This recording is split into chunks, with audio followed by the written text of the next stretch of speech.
جب تک میں محمد کی ذات پہ درود پاک نہ پڑھے، اور جب درود پاک پڑھے گا مرتے وقت میں رسول اللہ کا دیدار ہو جائے گا۔ سبحان اللہ۔ درود پاک پڑھنے والا بندہ حضور فرماتے ہیں وہ جنت میں میرے ساتھ ہی ہوگا۔ ایک محل تیار کیا جائے گا جو اس محل میں وہ آرام سکون کی زندگی، اطمینان کی زندگی گزارے گا۔ یہ بہت بڑی فضیلت ہے درود پاک کی، پڑھنا چاہیے، کثرت کے ساتھ پڑھا کرو حضور کی ذات پہ۔ جب غم آ جائے حضور فرماتی ہیں درود پاک پڑھ لیا کرو۔ دوسری بات یہ کہ امام نبوانی سعادت الدارین میں فرماتے ہیں حضور علیہ الصلوۃ والسلام کے سونی پاک بارگاہ میں 4 بندے آ گئے۔ کتنے؟ 4۔ یار اگر تمہاری توجہ ہوئے تو میں پڑھتا، ورنہ ختم شریف پڑھ دینے ہیں۔ نہیں اس طرح نہیں نا، اگر تبلیغ سننی ہے، دین کی مسائل سننا ہے نا، پھر ذرا غور نہ سنیا کرو۔ سبحان اللہ۔ اگر بندے کو ڈسٹرب کر دیو نا پھر مزہ نہیں آتا۔ آگا تھوڑا تھوڑا قریب آ جاؤ تاکہ پیچھے بندے کو تھوڑا پریشانی نہ ہوئے، تھوڑا تھوڑا قریب آ جاؤ۔ غور دے نال یہ الفاظ سننے ہیں آپ نے درود پاک کی فضیلت میں بیان کر رہا ہوں۔ امام نبھانی رحمت اللہ تعالی علیہ کے مقدس آپ فرماتے ہیں کہ حضور کی بارگاہ میں 4 بندے آ گئے۔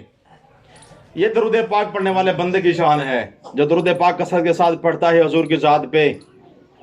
اب حضور کی بارگاہ میں جب 4 بندے آئے، ایک بندے نے کہا اے محمد صلی اللہ تعالی وسلم، ہم 4 میں سے ایک آدمی نے چوری کی ہے، جو چوری کرے اس کے ہاتھ کاٹ دو۔ جس نے چوری کی ہے وہ سامنے ہی بیٹھا ہے، جا کر پوچھ لیں اس نے چوری کیا ہے۔ حضور فرماتے ہیں اچھا میں پوچھتا ہوں اس نے کیا چوری کیا ہے۔ آقا کریم علیہ الصلوۃ والسلام نے فرمایا کہ تم نے چوری کی ہے؟ اس کی آنکھوں میں آنسو آ گئے، کہنے لگا یا رسول اللہ، جو آپ کے دربار کے ٹکڑے کھائے، آپ کا غلام ہو، وہ چوری کرے، یہ مجھے زیب نہیں دیتا۔ حضور ان تینوں سے پوچھ لیں، اگر میں نے چوری کی ہے تو میرے ہاتھ کاٹ دیں۔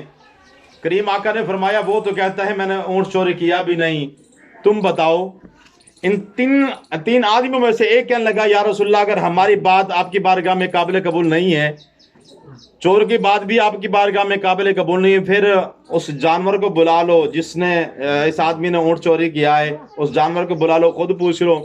حضور کی بارگاہ میں اونٹ حاضر کیا گیا۔ آقا نے فرمایا بتا اونٹ تیرا چور کون ہے، تیرا مالک کون ہے؟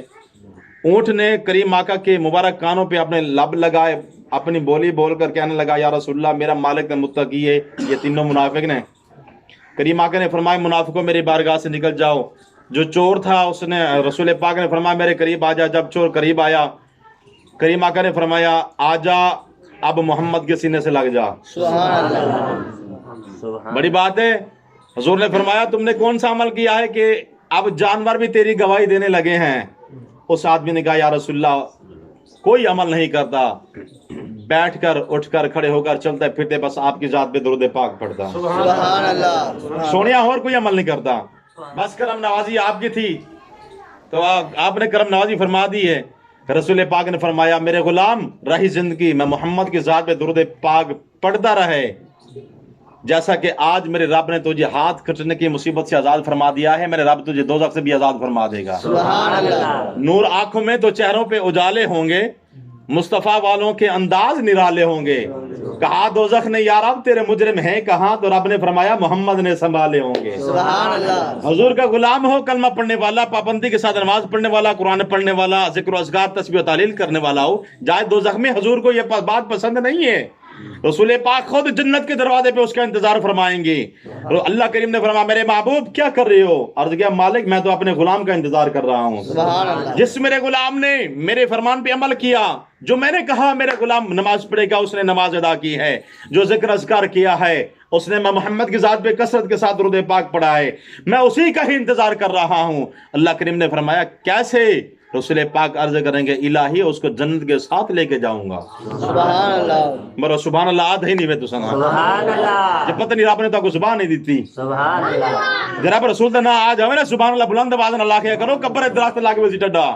سبحان اللہ۔ حشر ویلے کوئی کسی دا ہمدرد نہیں ہوئے گا، نفسی نفسی دا عالم ہوئے گا۔ اس وقت پانی پیاس ہوئے گی نا نیکی واسطے، جی میں ایک انسان سخت گرمی دے وقت پانی منگدا ہے نا تے انہوں بڑی پیاس لگی ہوندی ہے، تے تے مارا مارا پھر دے کہ ٹھڈا پانی مل جاوے حشر والے نیکی واسطے میں بندہ ترسی کہ تیرے اعمال دے اندر سبحان اللہ دا الفاظ ہوئے گا نا تے اللہ تعالیٰ فرشتے کو فرمائے گا کہ اے میرے فرشتو جاؤ جا کر میرے بندے دی قبر دے کہ ٹھڈا درخت لا دو سبحان اللہ تاکہ ٹھڈے سائے تھلے بیٹھ کے وہ آرام سکون اللہ زندگی گزارے.